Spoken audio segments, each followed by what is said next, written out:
Si la patria es himnos, discursos, banderas, retórica, es puro bla, bla, bla. La patria concreta son hospitales buenos, aulas buenas, servicios esenciales buenos. Y para fondear esos servicios de salud, de educación, de electricidad y de agua, servicios que nos den a todos el mismo piso de una vida digna, se necesita un Estado con dinero suficiente. ¿De dónde debe el Estado obtener más dinero? En el México de hoy no hay otra respuesta: de cobrarle a los mega ricos más impuestos. ¿Cómo y cuánto? De eso hablamos hoy con un experto en el asunto, Andrés Barrios. Bienvenidos a una conversación de largo aliento.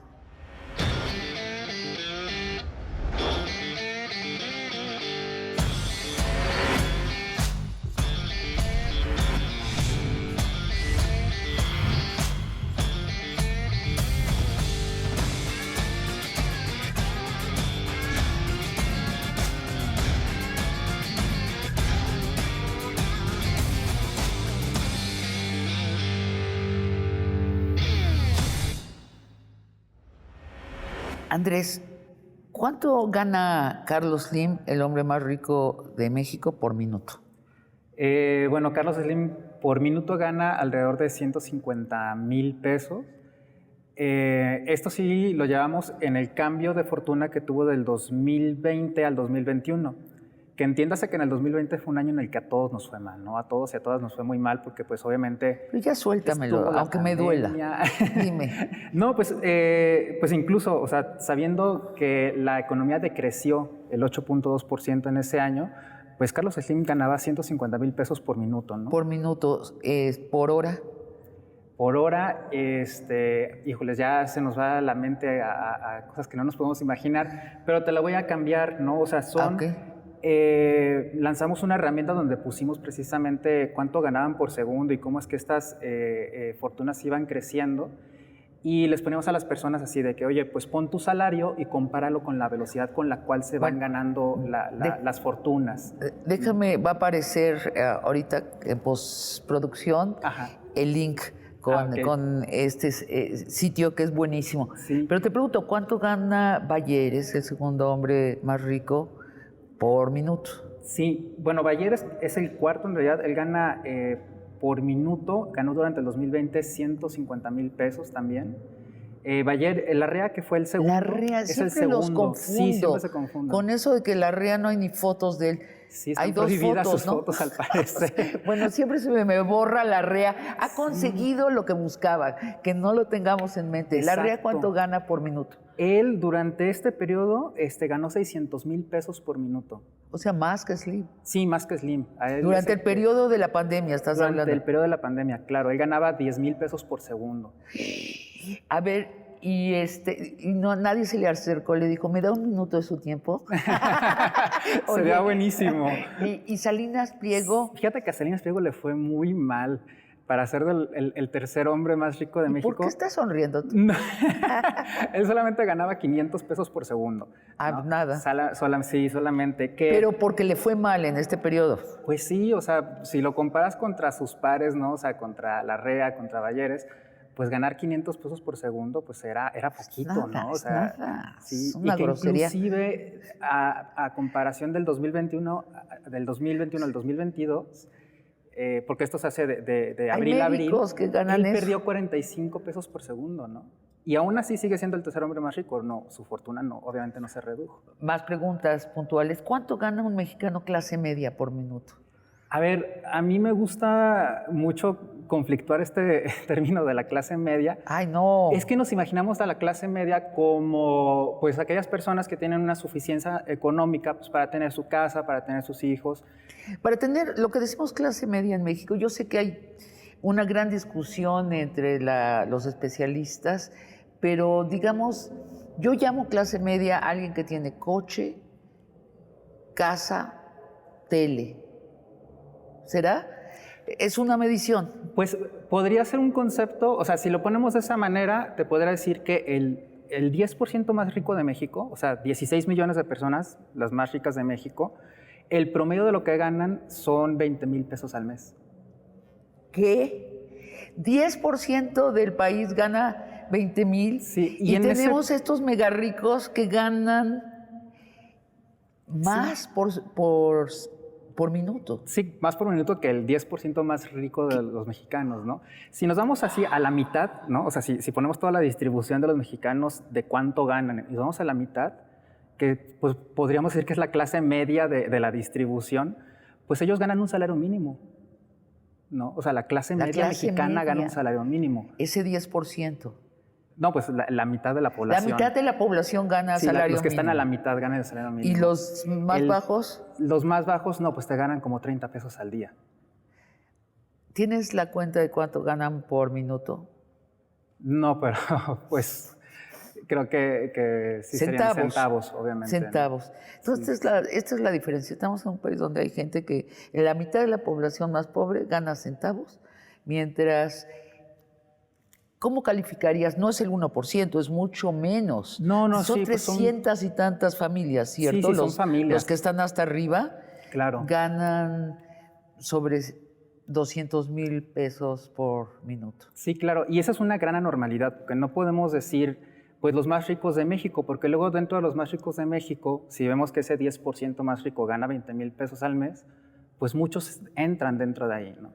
Entonces, pues en realidad sí es como, tenemos que hacer una gran separación de los millonarios mexicanos, ¿no? O los ultrarricos mexicanos de la población. Por eso me parece tan injusto lo que dice el presidente López Obrador cuando habla de fifís y pobres.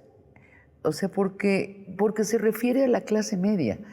No está calificando a estos 300 que ganan cantidades exorbitantes, incomparables. Le habla a los fifís, les dice, basta tener zapatos, comer 2 veces al día, no sean aspiracionistas. Y realmente nuestra clase media está muy golpeada, muy explotada también. Sí, claro, y que además, pues por lo menos la mitad de los mexicanos no tienen acceso a eso mínimo básico, ¿no? Así es. Una pregunta más, la verdad, ya acá que estamos solos, los más ricos de este país, esos 365 creo que es la cifra, ¿no es que trabajan más que todos nosotros? A ver, México tiene muchas anomalías, ¿no? Dentro de las anomalías que tiene es que tener capital te genera más rendimientos que trabajar, ¿sí?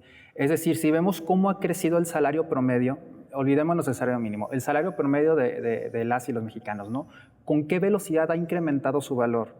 Y vemos con qué velocidad ha incrementado el rendimiento del capital. ¿En los bancos? Sí, del capital, pues sí, ya sean en los bancos o en acciones o en instrumentos financieros. El capital genera muchísimo más, tiene un crecimiento muchísimo más acelerado que el trabajo, ¿no? O sea, entonces en México ser rico, pues es un mucho mejor negocio que trabajar, ¿no? Es decir, que estos 365 nacieron ricos. Sí, claro. Sí. A ver, por un decir, pues fijémonos en estos 4 ejemplos. Sí, claro. Slim, Larrea, Salinas Pliego, Bayeres. Sí, pues Salinas Pliego sabemos, bueno, de dónde viene su fortuna, ¿no? Su abuelo, el que funda Salinas y Rocha, su papá funda Electra, ¿no? Y pues vemos que él recibe todo eso y que además pues apropia de una concesión del Estado para tener la televisora. Entonces, pues curiosamente, no solamente es que hereden riqueza, sino que además utilizan al Estado, ¿no? Y a las concesiones del Estado, como por ejemplo Larrea y Bayeres, que tienen concesiones mineras, ¿no? O el mismo Slim, que pues se hizo de una empresa del Estado con un préstamo que le dio el hermano del presidente sin aclarar y condiciones muy extrañas, ¿no? Y pues así es como se hacen de su fortuna, ¿no? O sea, así se hacen las fortunas en México. ¿Y por qué los clasemedieros mexicanos defienden a los megarricos y dicen, yo voy a llegar allí? ¿En qué basan ese entusiasmo? Yo creo que siempre ha existido esta promesa, ¿no? Esta promesa de que si le trabajas mucho, ¿no? Y si le echas muchas ganas, pues vas a llegar allá, ¿no? Y es una vil ilusión. Pues sí, o sea, justo lo que hablábamos ahorita sobre cómo el capital te genera muchísimo más pues rendimientos, más valor que el trabajar, pues tú por más que trabajes nunca vas a poder llegar a tener tanta riqueza como la que los capitales generan por simplemente estar ahí, ¿no? Entonces, por más ganas que les eches, pues nunca van a ser suficientes las ganas como lo que los capitales por sí solos le echan solitos. Bueno, de ahí la propuesta de subirle los impuestos a los megarricos. Es como el único camino disponible para lograr una justicia económica. Sí, a ver, hay algo que tenemos que entender que el Estado con E mayúscula, ¿no? Pues es el encargado de darnos acceso a nuestros derechos, ¿no? A darnos salud, a darnos educación, a darnos movilidad, seguridad, y para todo eso requiere dinero, ¿no? Y el dinero, pues, de algún lado tiene que salir. Actualmente solo puede salir de los megarricos. Pues nace de los impuestos, sale normalmente de los impuestos, pero pues ¿a quién vas a ponerle impuestos? Es como la gran pregunta que siempre se hace. Y pues obviamente no puedes seguir subiendo impuestos a la base de la población porque pues en sí ya está muy ahorcada, ¿no? Entonces justo aquí lo que se está haciendo en esta protesta global pues es pues decirle a los estados, oigan, pues cóbrenle impuestos a los ricos, que son los que tienen. Los mega ricos son esos 300, en México son esos 365 o es el 10%, o sea... No, estamos hablando de los grandes ricos, sí, no. Es los mega ricos. Sí, y justo eso tiene que ser un tema muy importante, sí, ¿no? Hablar de los mega ricos, porque si hablas de los ricos y vemos que el 10% de la población, que podría decirse lo que son consideramos ricas, por contraste. Sí, van a decir, oye, pues no, y entonces van a ¿Y los ahorcas? Los ahorcas, sí. No, estamos hablando, por ejemplo, de los mega ricos. Habla, por ejemplo, de un impuesto a las herencias. Pero obviamente no es de la herencia de la casita que te van a dejar o de la cuenta de banco que tal vez tus papás tengan algunos ahorros, sino estamos hablando de herencias de más de 8 millones de pesos, ¿no?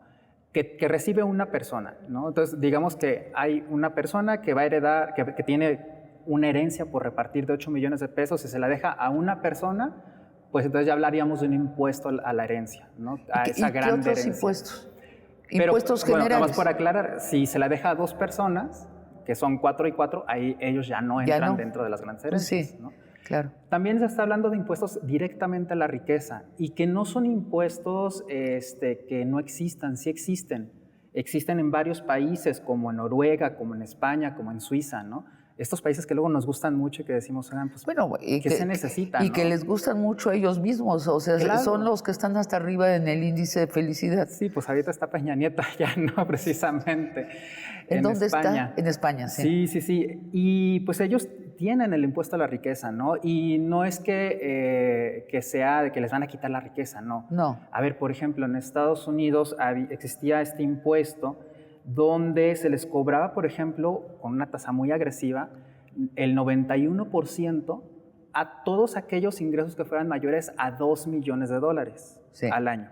¿Qué quiere decir? Que Estados Unidos decía, ok, tú con $2 millones al año vives bastante bien, ¿no? O sea, puedes ir al cine todos los domingos. Sí, arriba de eso es vanidad. Exacto. ¿No? Entonces, pero lo quitaron, ¿no? Sí, bueno, sí. Pero Estados Unidos no es un ejemplo ni para ellos mismos de su relación con los megarricos, ¿no? O sea, sí, están en una crisis social, de identidad gravísima porque no han sabido manejar su riqueza nacional. Entonces, pero, y hablamos también de aumentarles progresivamente el impuesto general. A ver, eso es algo que es bien importante entender, ¿no? Cuando hablamos de impuestos, todos pagamos impuestos, ¿no? Pagamos cuando consumimos, ¿no? El IVA que pagamos en las tiendas, en cualquier lado. Y, por ejemplo, lo que nos tumban de nómina, ¿no? Cualquier mexicano que vemos el recibo de nómina y ahí viene el ISR, ¿no? Bueno, ese ISR lo pagan pues, los trabajadores, lo pagan las empresas, pero va escalonando. Viene desde un 0%, pues para los que ganan menos de un salario mínimo, y va teniendo un escalón, ¿no? Conforme va creciendo, hasta llegar a un tope del 35%, ¿sí? Que es lo que pagan pues, las personas que reciben tanto más al mes, ¿no? ¿Qué es lo que sucede con los megarricos en México? Una, que no están pagando ese 35%. Están haciendo todas las estrategias fiscales y estrategias legales para bajar ese 35% a un promedio de 18%. Y eso es un gran problema, ¿no? Porque, a ver, si yo con lo que gano como profesor evado el 10 puntos porcentuales, ¿no? de ISR, pues la verdad es que, pues bueno, tal vez no va a alcanzar para poner una nueva plantita aquí afuera, ¿no? ¿Qué otras tranzas hacen? Pues el movimiento de capitales, lo que hemos visto, por ejemplo, en Pandora Papers, en todo este tipo de... Se van a Panamá. Sí, se van a paraísos fiscales, hacen empresas fantasmas, ¿no? Y eso les permite, pues, pagar lo que no pagar los porcentajes que deben de pagar. Pero si nos vamos a compararlo con otros países, Ajá. por ejemplo, en España, en Francia, esa última tasa, ¿no? La tasa más alta, está cerca del 50%. Entonces, no solamente es que no estén pagando el 35 y que están pagando el 18, sino que deberían de estar pagando para estar como en esos países, con esa calidad de vida que aspiraríamos, pues cerca del 50%. Esa es la propuesta. O sea, que sí paguen impuestos, fuera ingenierías fiscales, fuera paraísos fiscales y que además sea el 50% de la ganancia. Pues mira, ahorita con que paguen el 35 creo que ya sería bastante bueno, pero ojalá lleguemos en algún momento al 50, claro. Acá no estamos discutiendo ni con políticos ni nada, estamos platicando con un largo aliento. Esa claro. sería, para ser Finlandia, para ser Noruega, para ser Dinamarca, para ser Holanda, es eso. Claro, para ser esos países necesitamos dinero y ese dinero pues tiene que venir pues de quienes sí tienen ese capital, ¿no? Vamos a una pausa y seguimos hablando de que los mega ricos paguen más impuestos. ¿Qué le debe Salinas Pliego aparte de pagar salarios al Estado? Híjoles, le debe un chorro de impuestos. Le debe lo mismo que equivaldría a lo que 4 millones de mexicanos pagan de impuestos con un salario de 10,000 pesos, ¿no? Que es pues como el estándar que él maneja como comparación, ¿no?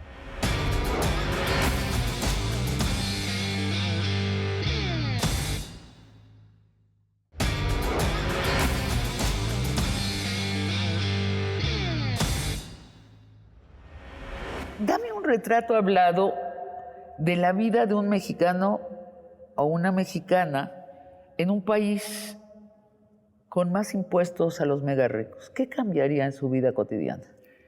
Bueno, para empezar, a ver, podríamos tener mejores hospitales, ¿no? Creo que, por ejemplo, algo que nos trajo la pandemia fue que nos puso de frente cómo es que el sistema de salud no es aquel sistema de salud fuerte que existía en los 60, ¿no? Al contrario, es un sistema de salud que ha decaído mucho. Y quiero hacer aquí un paréntesis muy puntual, porque justo a Carlos Slim le dio COVID, ¿no? Salió en las noticias, y se atendió en un hospital público, ¿no? Sí, o sea, no se atendió en uno privado, ¿no? Es excelente, dicen. Exacto, es el mejor del país, pero es uno público y Sí. pues una persona que tiene los recursos para haberse atendido en cualquier hospital del mundo acabó yendo a un hospital público, ¿no? Sí. Entonces, pues justo a Carlos Slim le conviene que existan este tipo de hospitales públicos que son los mejores del país, ¿no? Para poder atenderse. Pero, pues, la ironía es que no están pagando los suficientes impuestos para que sigan existiendo, ¿no? Pero volviendo al... O sea, sí, salud buena para todos. claro. Garantizada. Sí. Hayas nacido donde hayas nacido, ganes lo que ganes. Ese es el techo de dignidad que tienen estos países de los que hablamos. ¿Qué más? Educación. Sí, educación para todas y todos de calidad, ¿no? Vemos ahorita cómo existen grandes instituciones, ¿no? Que ofrecen educación gratuita, pero no es suficiente, ¿no? No es suficiente para todas y todos los mexicanos. Entonces, pues sí, el poder acceder a la educación, ¿no? Sería una aspiración. Y además tenemos toda una clase media que aspira a ir a las escuelas privadas porque objetivamente son mejores, digo, dejando la demagogia atrás, y son mejores porque no están pauperizadas como nuestras escuelas públicas. Hay toda mi generación, por ejemplo, te cuento, mi generación iba a las prepas nacionales. No importaba de qué clase social, si tenías aspiraciones de un intelecto bien formado, ibas a la prepa nacional y ibas a la UNAM.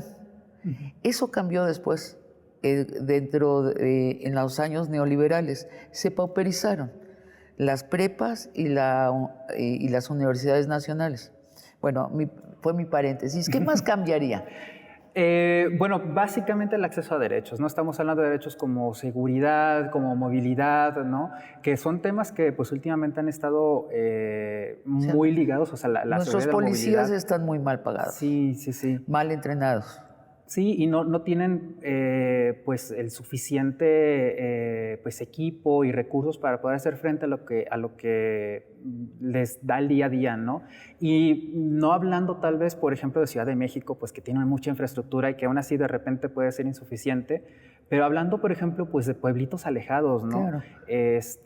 Allá en Jalisco hay un pueblo que se llama Santa María del Oro y pues tiene 5 policías, ¿no? Entonces, ¿qué haces con 5 policías en un municipio que aparte está asediado por el narco, ¿no? Entonces... se lo cedes. Sí, se lo cedes ¿no? al Entonces, narco.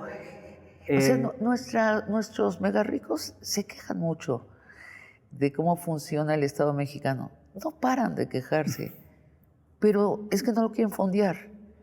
Sí, incluso, bueno, hemos visto últimamente cómo Salinas Pliego en Twitter ha estado muy en contra, ¿no? Y muy de frente hacia las personas que le piden que pague impuestos y él hablando, pues más bien defendiendo que no se deben de pagar los impuestos y que es un robo lo que hace el Estado, ¿no?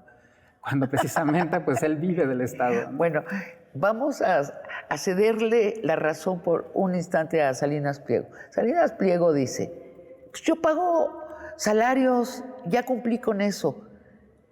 ¿Qué le debe Salinas Pliego aparte de pagar salarios al Estado? Híjoles, le debe un chorro de impuestos. Le debe lo mismo que equivaldría a lo que 4 millones de mexicanos pagan de impuestos con un salario de 10,000 pesos, ¿no? Que es pues como el estándar que él maneja como comparación, ¿no? Entonces, él le debe al SAT lo que 4 millones de mexicanos... Ahorita le debe 40,000 millones de pesos. No, lo que 4 millones de mexicanos que ganan 10,000 pesos pagarían de ISR, eso es lo que le debe al SAT. Pero la lógica de él es, yo no necesito pagar impuestos porque ya hago suficiente creando plazas de trabajo y pagándole a la gente, aunque sea poco, porque paga poco. Pero él dice, yo ya con eso cumplí con el Estado mexicano. ¿Qué le debe Salinas Pliego al Estado mexicano? Él, obviamente, él no usa ni siquiera el periférico de la Ciudad de México, se va en su helicóptero. Claro. O sea, él no usa hospitales del Estado. ¿Qué le contestarías? Bueno, simplemente usa la concesión, ¿no? Del Estado de sus televisoras, ¿no? Entonces, y gracias a esa concesión del Estado es por la cual él se está haciendo rico, ¿no? Incluso también, pues Banco Azteca, que es un gran beneficiario de estos contratos para poder repartir todas las becas, ¿no? De los programas sociales. Pues Banco Azteca está llevando... Es el Banco del Estado. Es el Banco del Estado, ¿no? Entonces, pues sí, no le gusta el Estado, pero sí el Estado sí le está dando pues ganancias importantes. Vaya, es una hipocresía infinita. Además, ¿de dónde estudiaron, dónde aprendieron a leer y a escribir sus empleados? ¿Dónde cree que aprendieron? O sea, ¿por qué vehículos llegan sus empleados? Sí, y en dónde se atienden sus empleados Exacto. Cuando están enfermos, ¿no? O sea, ¿qué transporte utilizan sus empleados para llegar a sus tiendas? En realidad, pues el uso del Estado pues, es bastante amplio, aunque pues él no lo vea en su sala de su casa. Sí, no, él, bueno, sabes que igual no entiende de economía, o sea, pero que no me extrañaría. Pero hablemos más de qué cambiaría. ¿Qué pasaría con los costos de electricidad, de agua? Eso que nos da... Han sido subsidiados históricamente en México y siempre en el neoliberalismo nos dijeron, es que no deben estar subsidiados. Sí deben estar subsidiados, ¿no? A ver, te lo voy a cambiar por la gasolina, ¿no? Porque justo es algo que está muy actual con la guerra de Ucrania, que se ha disparado en todos los países. Y en México sí hemos visto que ha subido la gasolina, pero no se ha disparado, ¿no? ¿Qué sucede con la gasolina? Ahorita el Estado está invirtiéndole a un subsidio a la gasolina. ¿Y qué es lo que mucha gente no ve? O sea, ellos siguen pues pagando y dicen, yo estoy pagando la gasolina, pero no ven que les están dando alrededor de una camioneta, digamos, alrededor de 400 pesos por tanque. de subsidio, ¿no? Entonces, lo que tú pagas de tu tanque, ¿Qué tal? súmale 400 pesos que te lo está regalando el Sí, Estado, ¿no? sí. Si llenas 4 tanques al mes, pues son alrededor de 1,600 pesos. Pero te dirían los neoliberales, sí, pero eso no debe ser. Quien no puede pagar gasolina, pues que vaya a pie. Es lo que dicen en otros países y es lo que dicen nuestros articulistas neoliberales. Sí. Tabú, pecado supremo, subsidiar. Claro, e irónicamente, o sea, se quejan, por ejemplo, mucho de las becas, por ejemplo, la Benito Juárez, ¿no? Sí. Que es la beca que se le da a los estudiantes de 800 pesos por ahí al mes. Bueno, a ellos el Estado les está dando 1,600 para su camioneta, ¿no? Le está dando el doble que a un estudiante que no tiene pues, recursos para poder pues, llevar el día a día, ¿no? Entonces, pues en realidad están siendo el doblemente beneficiados, ¿no? O sea, tú dices está correcto que el Estado subsidie. A ver, es parte de la garantía de los derechos o de los mecanismos para garantizar los derechos como acceso al agua, acceso a la electricidad, pues acceso a la movilidad, ¿no? Si subimos la gasolina, la dejamos así sin subsidio, pues imagínate a cuánto se nos va a ir la inflación, sí, ¿no? Entonces sí, o sea, es parte de las estrategias que tiene el Estado para poder garantizarnos que podemos acceder a los derechos. O sea, seríamos Haití. O sea, si no hubiéramos tenido un Estado que haya subsidiado a los que tienen menos, haya subsidiado los servicios de este país, seríamos un país muy, muy pobre, excepto para unos muy, muy pocos. Es la tradición mexicana de la izquierda, que llamamos en la época PRI, que ahora ha regresado esta izquierda nacionalista, que hace que México tenga infraestructura, tenga servicios sociales y necesitamos evidentemente mucho más. Sí, y justo en ese sentido, a ver, hay una medición, nos gusta mucho medir la economía por lo Sí. que crece, ¿no? El famoso PIB, ¿no? Que creció y creció la economía o que decreció.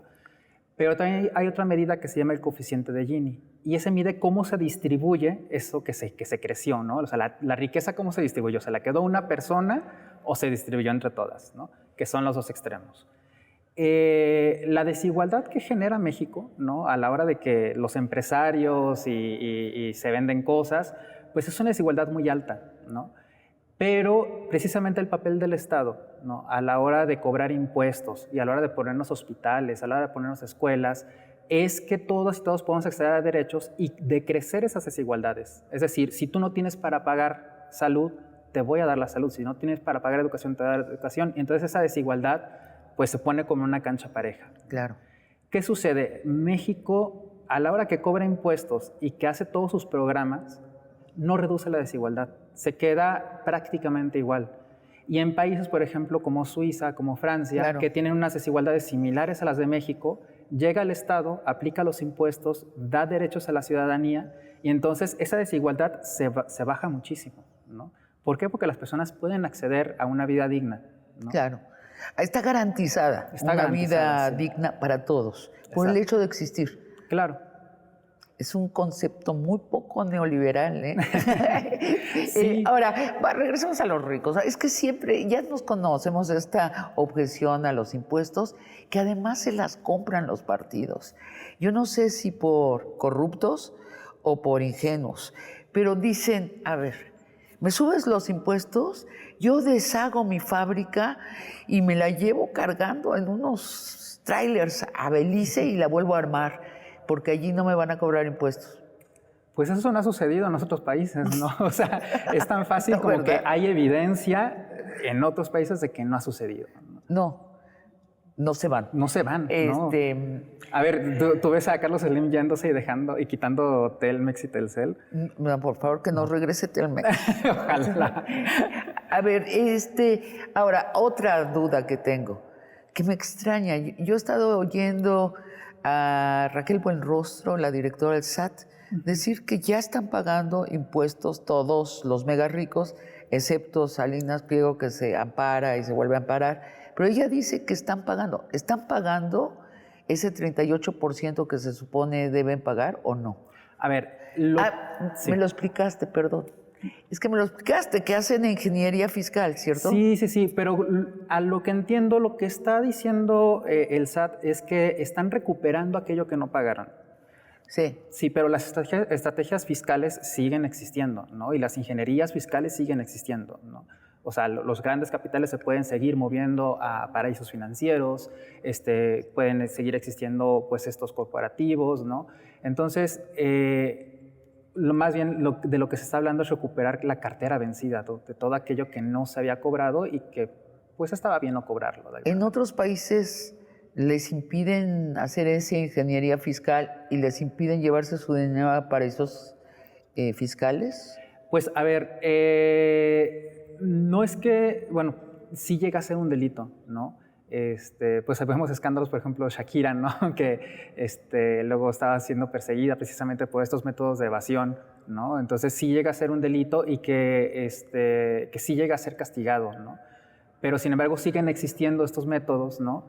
Entonces, pues mientras sigan existiendo paraísos fiscales, pues va a haber la manera siempre de mover los capitales, ¿no? Entonces sí es un tema mundial, no es un tema global, ¿no? No es un tema que solamente tenga que verse en México, sino que es un tema de que pues todos los países tienen que estar conscientes, pero no solamente los países, sino los millonarios tienen que estar conscientes de que les toca pagar impuestos. Ahora, la generosidad de los mega ricos, yo nunca la he presenciado. Más bien veo vigente una filosofía del egoísmo. Mientras más gane, más tengo y quiero ganar lo más posible. Mi pregunta es, ¿existe algún paraíso de generosidad de los ricos? ¿Hay algún país donde los ricos digan, aparte de Buffett, que si Warren Buffett dijo, yo tengo que pagar más impuestos, esto es ridículo, que yo pague la misma proporción que mi secretaria, pero aparte de Warren Buffett y de 3 o 4 dispersos por allí, hay un país donde los ricos dicen, sí, estoy de acuerdo, quiero cumplir con mis obligaciones fiscales, quiero pagar el 50% de mi ganancia. Bueno, existen estos países que tienen los impuestos a la riqueza, ¿no? Que hablábamos que era Noruega, España, Suiza, ¿no? Ahí existe, ¿no? Y existe con tasas de alrededor del 15%, por ejemplo, para las herencias, ¿no? También lo que vemos es, pues sí, una falsa filantropía de repente, lo podríamos llamar. Por ejemplo, Bill Gates, ¿no? Bill Gates, que es pues, hombre pues bastante millonario, ¿no? Y que tiene una de las fundaciones más importantes para filantropía a nivel mundial, ¿no? Es de los grandes donadores de dinero, pero él solamente dona el 0.6% de su riqueza, ¿no?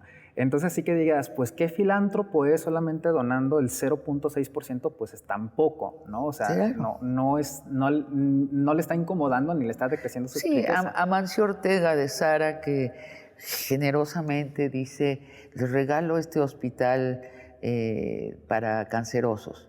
Sí, pero no está pagando sus impuestos. Sí.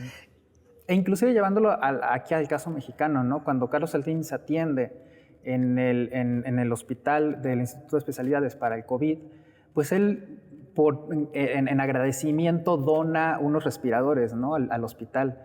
Pero a ver, no deberíamos de estar a expensas de las donaciones, ¿no? Deberíamos de estar a expensas de que el Estado sea un Estado fuerte que permita garantizar que haya respiradores, ¿no? Hay un ejemplo de un diputado ahorita de Movimiento Ciudadano Federal, que es el dueño de Chile Tajín. Él tiene una fundación para llevar agua en pipas a las colonias de Zapopan, municipio de Jalisco, que no tienen agua corriente, ¿no? Entonces, el 100% de su salario como diputado lo pone en su fundación que él tiene para mandar pipas de agua, ¿no? Mi pregunta es, ¿qué va a suceder cuando deje de ser diputado, ¿no? O sea, porque si la fundación se mantiene con su salario como diputado, pues a la hora que deje dentro de 3 años, 2 años que deje de ser diputado, ¿qué va a pasar con esas familias? ¿Van a dejar de tener agua? Es que para eso existe el Estado. Exactamente, es que esa es una función del Estado, no es función de los ricos, ni de los millonarios, ni de dávidas, ¿no? Sí, veníamos del sueño del neoliberalismo que era, se iba a crear tanta riqueza que iba a alcanzar para todos. Lo que resultó del neoliberalismo es que sí se multiplicó la riqueza, pero se concentró en muy pocos. Y me decía el otro día una persona en Twitter, sí, pero el Estado es muy corrupto. Pues sí, pero no hemos inventado otra instancia que pueda intervenir y crear más igualdad dadas las circunstancias. Te lo dejo como pregunta. Vamos a una pausa y regresamos con el tema. Y sí sería un cambio muy rápido y muy drástico si ingresara mucho más dinero el Estado mexicano. Sí, a ver, por ejemplo, si hubiera existido el impuesto a las grandes herencias, no decir a las herencias, a las grandes herencias, ¿no? Ahora que murió Bayeres, ¿sí? Eso le hubiera significado al Estado, ¿no? 73,000 millones de pesos de impuestos de esa herencia, nada más. Eso nos hubiera alcanzado para 3 años de becas, Benito Juárez. Bueno, ¿sabes qué? Hubiera alcanzado para 6 años de presupuesto para cultura. Sí, claro.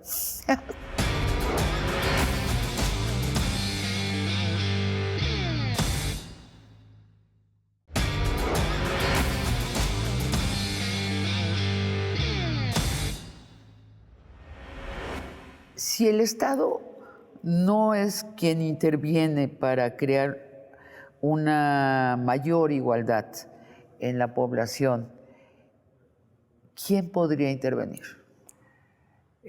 A ver, yo creo que no hay otra respuesta más que el Estado, ¿no? Y justo lo que el comentario que hacía sobre pues esta negación que se hace a que el Estado se encargue por la corrupción, es un tema que yo siempre pongo sobre la mesa, ¿no? Porque tenemos muchísimos académicos, tenemos muchísima organización civil, tenemos muchísimos entes del Estado, al mismo presidente todos los días, diciéndonos que el cáncer de México es la corrupción, ¿sí?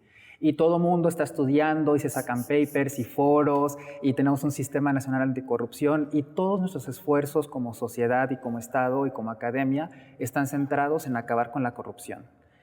La triste noticia es que el día que terminemos con la corrupción no nos va a seguir alcanzando el dinero porque no estamos recaudando. ¿Sí? México recauda alrededor del 16% de la riqueza que produce, cuando los países estos a los que aspiramos recaudan el 50%, ¿no? O sea, a México le hace falta muchísimos escalones. ¿Y cómo te lo explicas? ¿Por qué los políticos mexicanos no han querido grabar a los más ricos? Pues existe estudios, ¿no? Donde se ve realmente cómo es que precisamente la existencia de estas anomalías de los grandes ricos, ¿no? Junto con la corrupción, ahí sí, lo que hacen es cooptar al Estado, ¿no? Y O sea, entonces lo corrompen. Lo corrompen, ¿no? Y lo cooptan y pues vemos, a ver, a mí me llamó mucho la atención, no quiero decir que sea el gran criminal, ¿no? Pero cómo con la tragedia de la línea 12 del metro aquí en Ciudad de México, que fue una construcción hecha por Grupo Carso de Carlos Slim, ¿no? Lo que nos muestran después en una mañanera es a Carlos Slim, a la derecha del presidente, diciendo que él va a pagar las reparaciones de la línea 12, ¿no? Pero en ningún momento estamos hablando de justicias, de procesos de justicia, ¿no? De reparación del daño, de saber la verdad, ¿no?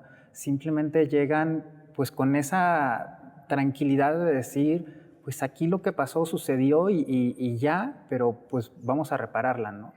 Creíamos que López Obrador pues no tenía una enemistad hacia los megarricos, pero no una amistad con ellos. Eso explicaría por lo que realmente ha mostrado que sí tiene una amistad con los megarricos. Yo la entiendo como un cálculo suyo. Eso no lo quiere tocar porque le preocupa que se caiga la pirámide. O sea, que de pronto el país se desequilibre muy gravemente si va directo a afectar los intereses de los megarricos. Sin embargo, hacer que paguen sus impuestos sin ingeniería fiscal, sin llevarlo a los paraísos fiscales, no debería ser visto como una enemistad con los megarricos. Sí, yo creo que sí desperdició López Obrador este primer periodo de la legislatura para poder hacer una verdadera reforma fiscal, ¿no? Lo esperaban ustedes, ¿verdad? Sí, era algo que sí se esperaba del presidente y sí fue algo que no sucedió y que pues prácticamente ya es imposible que suceda con las condiciones políticas actuales. Entonces, pues creo que eso sí es algo que nos deja con muy mal sabor de boca, ¿no?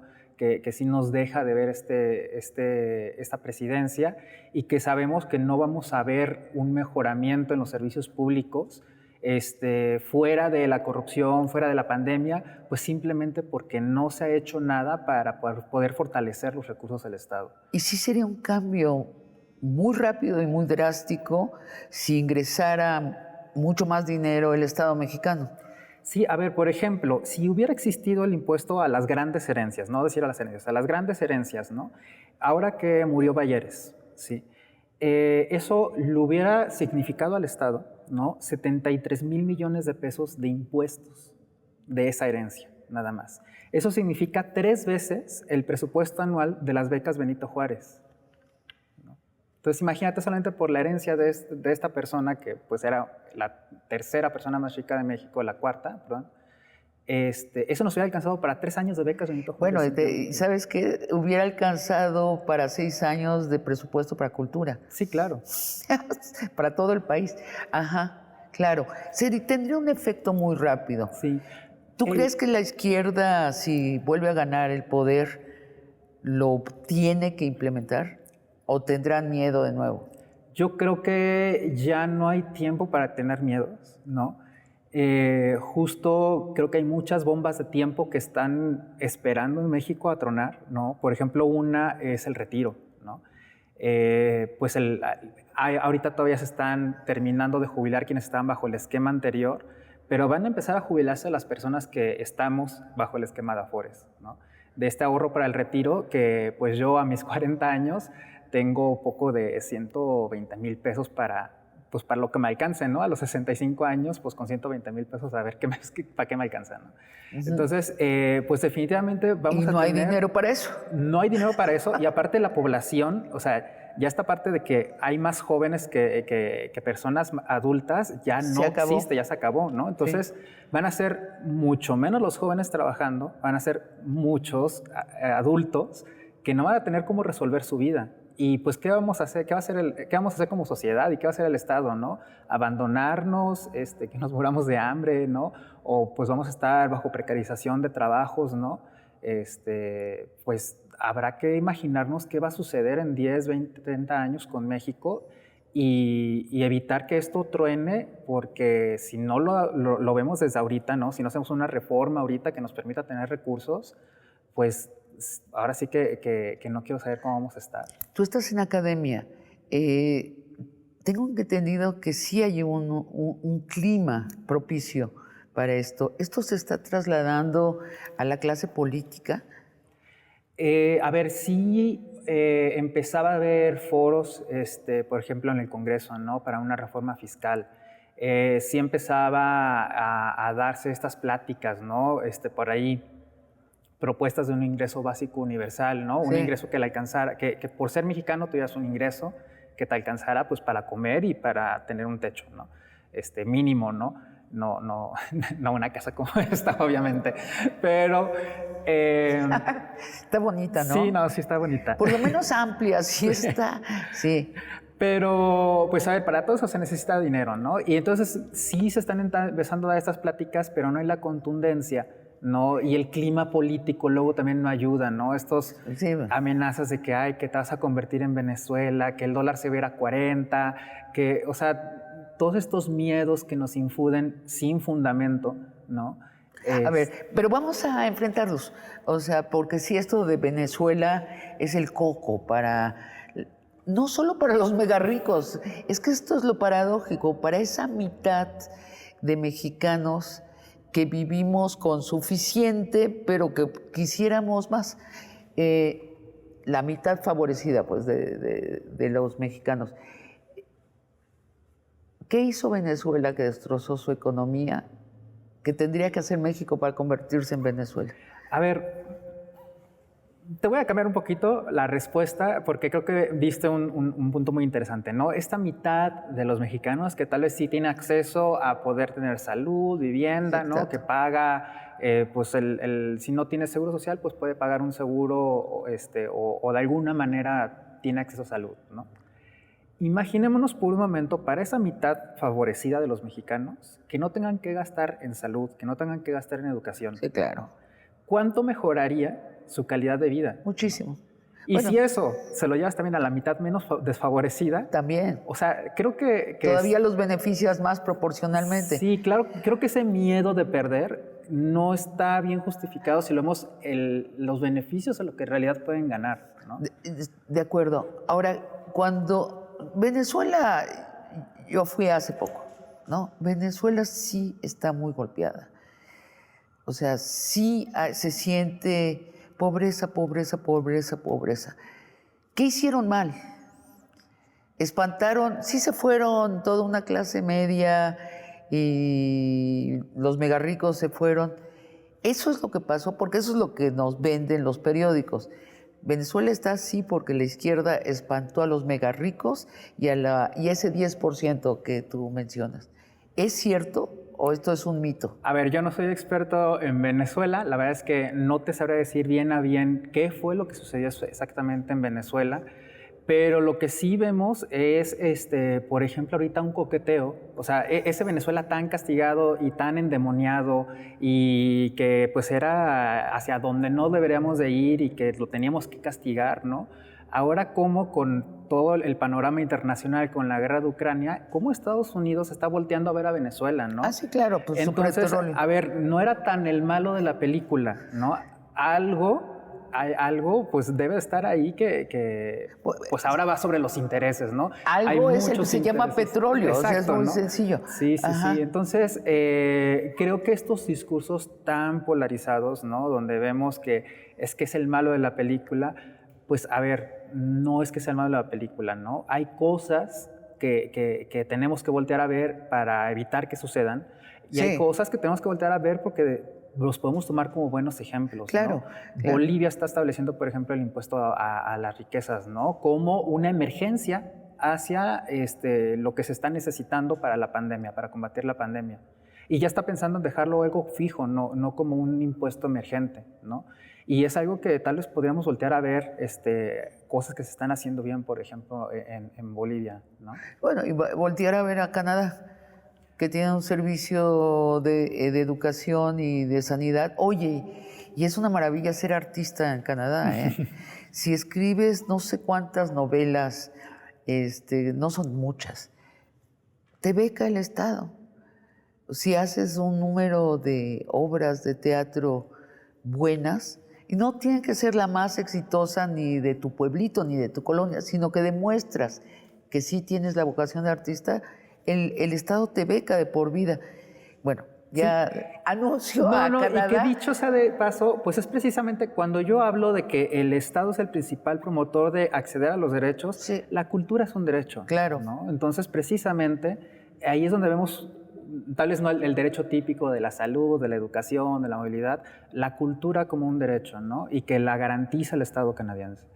Sí, ustedes, cuando digo ustedes, Tax the Rich, descríbeme quiénes son. Es un movimiento internacional. Sí, a ver, es algo que se ha venido dando pues como un movimiento internacional, ¿no? No quiero decir que lo impulsó Fight and Equality, que es una alianza global precisamente que se dedica a pedir estos cambios de políticas, ¿no? De decisiones políticas, pues son decisiones políticas que hacen los estados para mantener estas desigualdades. Pero sí, Fight and Equality adoptó esta campaña, ¿no? Y la empezó a llevar pues, a los foros internacionales, al Foro Económico de Davos, para poder empezar a hacer esta concientización tanto con las personas millonarias como con los estados, de que de alguna manera tienen que hacerse de recursos y eso es a través de ponerle impuestos a los ricos, ¿no? Que los ricos paguen, ¿no? Entonces, es internacional, uno se inscribe, ¿cómo participa un ciudadano que quiere participar? Bueno, aquí en México se tradujo como la Alianza por la Desigualdad, ¿no?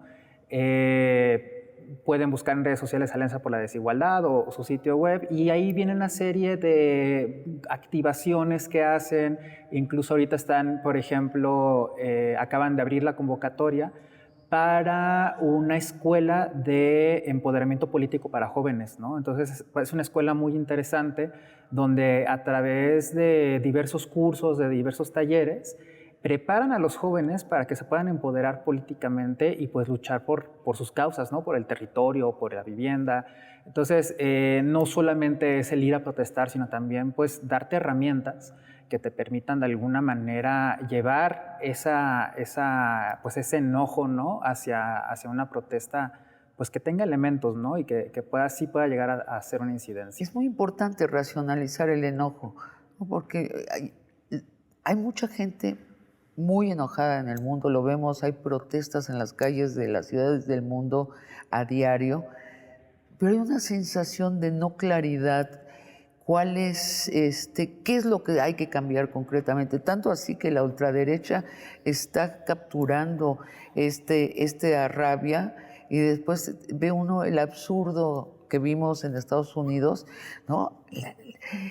Esta clase media desprotegida, la más desprotegida, la white trash lo llaman en Estados Unidos, la basura blanca, lo llaman despectivamente, queriendo dar un golpe de Estado para que se quede un megamillonario en el poder, que todo su gabinete estaba formado de megabillonarios, que les bajó los impuestos a los ricos, o sea, fue usados como carne de cañón. Entonces sí es muy importante adquirir el lenguaje y la gramática de la desigualdad para poder solucionarla. Sí, y ahorita que hablas, por ejemplo, de Trump, ¿no? Cómo le bajó los impuestos a los ricos, aquí lo vivimos con Fox, ¿no? Fox, el último escalón del ISR estaba en el 40% y lo bajó hasta el 20%, ¿no? Entonces, ¿qué tal? Era baratísimo en los tiempos de Fox ser millonario en México. Sí, sí. Sí, ¿cuántos años llevamos de neoliberalismo en México? Pues a ver, yo siempre lo identifico como desde los 80s, ¿no? Justo en los 80s, cuando ves muchos estudios, cómo cambia radicalmente. Desde Miguel de la Madrid. Sí, cómo cambia radicalmente muchas cosas en México y que van explotando después, pero ahí es cuando ves el cambio. ¿Y ya estamos en la izquierda? No, definitivamente no. O sea, ojalá estuviéramos en la izquierda, ¿no? Creo que tampoco estamos en la derecha, ¿no? O sea, en esa derecha que vemos. Se paró esa lógica. Sí, pero necesitamos pararla con más contundencia, ¿no? Y mirar mucho más hacia lo que estamos viendo en otras partes del mundo. Pues te agradezco mucho esta conversación de largo aliento. Nos faltan tener todavía otras. Qué bueno conocerlos. Los vamos a seguir, los vamos a buscar en internet y los volvemos a invitar a largo aliento. Muchas gracias. Y a ustedes, amigos y amigas, los esperamos en otra conversación de largo aliento el próximo jueves.